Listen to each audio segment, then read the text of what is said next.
सौरभ अपने पिता से लड़ाई करके गुस्से में घर से बड़बड़ाता हुआ निकला और बस स्टैंड की तरफ जाने लगा। वह मन ही मन में बोल रहा था कि पता नहीं कितने पैसे छुपा रखे हैं, लेकिन मेरे लिए एक बाइक नहीं ले सकते। मैं यहाँ से चला जाऊँगा और तब तक नहीं आऊँगा जब तक अपने पैसों से बाइक नहीं खरीद लेता। उसे पैरों में कुछ चुभने का एहसास हुआ। नीचे देखा तो उसने पाया कि जल्दबाजी में उसने अपने पापा के जूते पहने हुए हैं। उस जूते में कील उभरी हुई थी जो बार बार उसके पैरों में घाव किए जा रही थी, लेकिन उस समय गुस्सा ज़्यादा था, इसलिए वह आगे बढ़ता चला गया। फिर उसे याद आया कि वह पापा का पर्स भी साथ लेकर आया है, तो उसके दिमाग में आया कि क्यों न आज अपने पापा का पर्स चेक किया जाए, जिसे आज तक उसके पिता ने किसी को भी हाथ नहीं लगाने दिया। जब उसने अपने पापा के पुराने पर्स को खोला तो उसमें पैसे तो नहीं निकले, लेकिन पैसे की जगह एक डायरी रखी हुई थी। उसने सोचा कि यहाँ पर खजाना छुपा रखा है।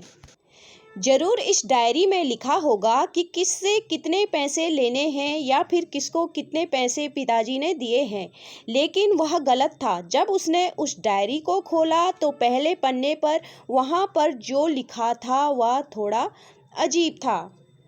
डायरी के पहले पन्ने पर जो लिखा था उसे पढ़ने के बाद उसके चेहरे पर जो हाव भाव थे वह गायब हो चुके थे, क्योंकि डायरी में वैसा कुछ नहीं लिखा था जिसकी उसने उम्मीद की थी या फिर जो भी वो सोच रहा था। उस डायरी में पैसों का हिसाब लिखा हुआ था जो अलग अलग कामों के लिए अलग अलग लोगों से उधार लिए गए थे। उस सूची में कंप्यूटर के लिए पैसे लिखे हुए थे जो इस प्रकार लिखा हुआ था, 50,000 बेटे के कंप्यूटर के लिए। वो वही कंप्यूटर था जिसे वह आज तक इस्तेमाल करता आ रहा है, लेकिन उस बेटे को ये नहीं पता था कि उस कंप्यूटर को पैसे कहाँ से आए थे। उस डायरी में कैमरे का भी हिसाब था। उस बेटे को याद था जब उसने पहली बार कैमरे के लिए जिद की थी, तब उसके पिता ने ठीक 2 हफ्ते बाद उसके जन्मदिन पर दिया था, जिसे देखकर वह बहुत खुश हुआ।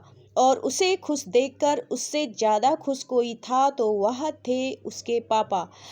अब उसके बेटे से गुस्सा एकदम गायब हो गया। जब उसके बेटे ने दूसरा पन्ना पलटा तो उसमें कुछ इच्छाएं लिखी हुई थी। पहली इच्छा जो थी वह थी अच्छे जूते पहनना। ये बात उसके बेटे को कुछ समझ नहीं आई। तभी उसके पैर सड़क पर एक गड्ढे में जा पड़ा जिसमें पानी भरा था, जिससे बेटे के पैर गीले हो गए। उसने जूते को पलट कर देखा तो उसने देखा कि जूता जो है नीचे से फटा हुआ था। ये देखकर उसे डायरी में लिखी हुई बात समझ आ गई। तभी उसे अपने माँ बाप की बात याद आ गई। माँ हमेशा यह बोलती थी कि अब तो नए जूते ले लो, लेकिन पिता हमेशा बोलते थे कि नहीं, अभी कुछ दिन और चलेंगे ये जूते, कुछ दिन पहले ही तो लिए थे। उसे आज समझ आ रहा था कि कितने दिन और चलेंगे। साथ ही साथ उसे यह भी समझ आ रहा था कि उसके पिता पर्स को क्यों छुपाए रखते थे। तभी उस डायरी को पढ़ते पढ़ते वह बस स्टैंड पहुंचा और एक बेंच पर आकर बैठ गया। और अब उस डायरी का आखिरी पन्ना उसने पलटा तो वहाँ कल की तारीख लिखी हुई थी और नीचे लिखा था 50,000 रुपये बाइक के लिए। उस बेटे ने बस इतना पढ़ा और उसका दिमाग एकदम सुन्न सा हो गया। अब उसके मन में कोई गिला शिकवा नहीं बचा था। आंखों में आंसू आ गए। उसे कुछ समझ नहीं आ रहा था कि वह क्यों रो रहा है। अब वह जल्दी से घर जा रहा था। जूते में लगी कील अब तक उसके पैरों में घाव कर चुकी थी। उसने तुरंत उस जूते को खोला और फेंक दिया। अब वह नंगे पैर ही दौड़े जा रहा था और घर पहुंचा, लेकिन उसे उसके पिता घर पर नहीं मिले। उसे समझ आ गया था कि उसके पिता कहाँ गए होंगे। वह सीधा बाजार की ओर भागा और पता नहीं उसमें इतनी ताकत कहाँ से आई थी कि वह बस भागते हुए थक नहीं रहा था। वह उस बाइक वाले की दुकान पर पहुंचा। उसके पिता वहीं थे। उसने अपने पिता को दौड़कर गले लगा लिया।